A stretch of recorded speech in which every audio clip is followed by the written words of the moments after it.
What's going on, everyone? This is Sean from Sean Talks Wrestling coming at you with another video, and this time I'll be touching on some big news concerning the Bash in Berlin PLE, some chatter around the internet regarding certain wrestlers' comments, controversial words from the world's strongest man, and what OTC really stands for. The WWE announces the Bash in Berlin theme song. On Friday morning, Triple H tweeted out that the official Bash in Berlin theme will be Rat-ta-ta-ta-ta by Baby Metal and Electric Callboy.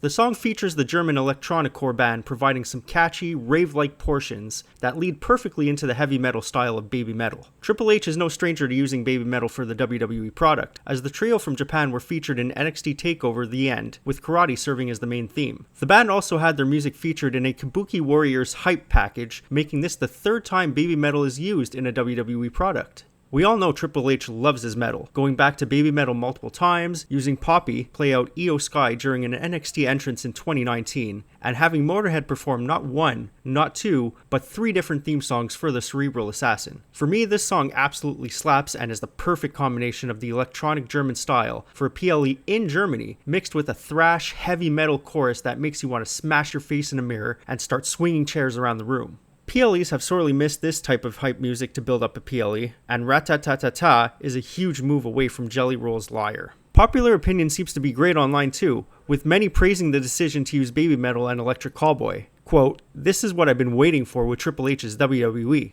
Electric Callboy and Baby Metal are both fucking awesome. Highly recommend. I got into Baby Metal back in 2016 when Karate was used for TakeOver. Glad they're back." Amazing songs as PLE themes is one thing I was super excited to see when Triple H took over. Hopefully this leads to good entrance themes again soon. This song makes me so goddamn happy. My family all had a collective gasp when it started playing during the preview. Very excited both bands will get more recognition from this. What do you guys think of the Bash in Berlin PLE theme? Did Triple H do the event right with this song? And are we back to having banger PLE songs to drive up the hype to 11?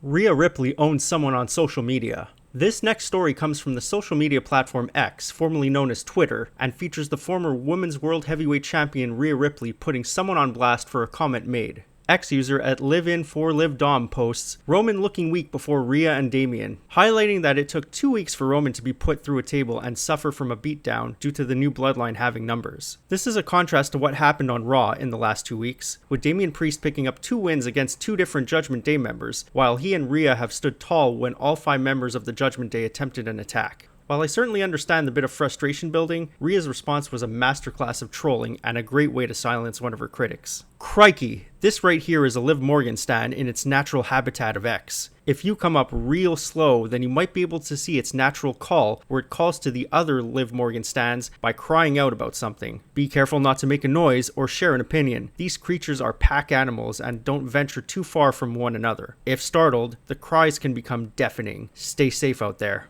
I know I'm not the only one that read that post the first time in Steve Irwin's voice, and Rhea isn't having any of the Liv fans trying to criticize her work over the last couple of weeks. While it's hard to compare the Bloodline story to the Judgment Day, people need to be extra careful with what they post on social media. You just never know when one of the WWE wrestlers will catch an eye on it and respond. What do you think? Was this a little too harsh from Rhea, or do you want to see more interaction between wrestlers and fans online? Iyo Sky is under a bit of fire after criticizing women's wrestling in Japan. In an interview posted on a Japanese publication website, Iyo points out her biggest critique on why women's wrestling in Japan fails to leave an impression with its audience, something that the WWE doesn't have a problem with. Quote, "I think that the number of wrestlers in Japanese women's wrestling has increased dramatically since I was in the sport, and the level has improved. However, if there is a problem with that, it is that the wrestlers' looks and the content of the matches all seem to be chasing the same ideal. So after watching the tournament as a show, the audience doesn't have much of an impression. WWE has a wide variety of superstars, and they are all very impressive because they are all so sophisticated. Recently, a group called the Wyatt Six debuted on Raw, and they are creepier and cooler than ever, and they are making America go crazy right now. If there were more wrestlers and organizations that could go beyond just being cute or strong, or even express something completely different, I believe the overall entertainment value of Japanese professional wrestling would increase many times over." End quote.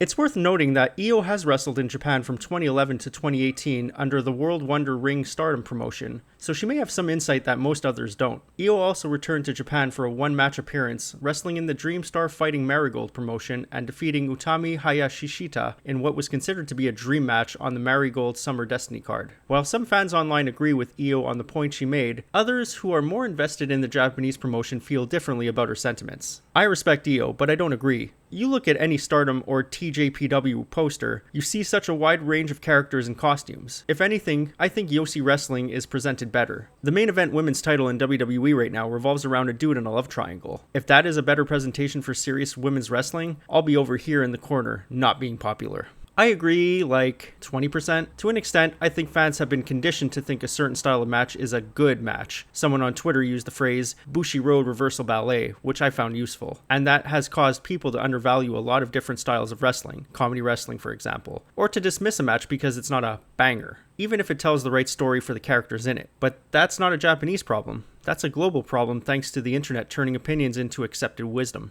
So what do you think of Iyo's comments about Japanese women's wrestling? Is she on point with her criticisms, or has the quality of their content gone up since she was last part of the roster on a regular schedule? Let me know in the comments down below. I'm really interested to hear from both sides of the fence, whether you consume Japanese wrestling frequently or have seen it a few times.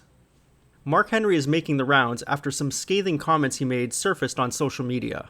In a recent interview, the World's Strongest Man touched on the Vince McMahon and Janelle Grant story, focusing on the allegations and the suffering of the alleged victim, and appearing to support the former boss of WWE. Quote, "He's going through a tough time and all of that stuff that happened recently and stuff. I never saw none of that. I never heard no negativity like that. Him playing a damn joke on me was the worst of it, like, you know, where I felt like, okay, that infringed on the business. But it was nothing remotely bad that I had to say about Vince, and I took some heat for saying that before. People were like, you're being insensitive and there's other people that suffered. I said, yeah, but you know, some of these people that y'all talking about suffering, their suffering got worse when the money ran out. Like, where was the suffering when they were getting BMWs at $1 million?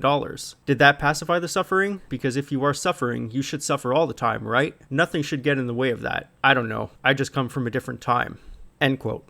Miss Grant and Vince McMahon are currently entangled in a legal lawsuit where several allegations made towards McMahon are under investigation. The situation led to McMahon's eventual dismissal from the company, where he had run operations since 1982 after purchasing the company. The comments made by Henry have been met with an extreme wave of backlash from fans, and rightfully so, pointing out the insensitivity from the former World Heavyweight Champion, criticizing him for remaining loyal to his former boss despite the many accusations he faces. This also doesn't bode well for the WWE, who recently showcased Henry on an episode of Monday Night Raw, alongside his son Jacob Henry, who is also under a performance contract with the company. Could this be a step back for Jacob amidst the comments made by his father? And how will the WWE react to one of their alumni making these comments? Let me know down below if you believe Mark Henry has a point with what he said, or if he's way off base and should be held accountable.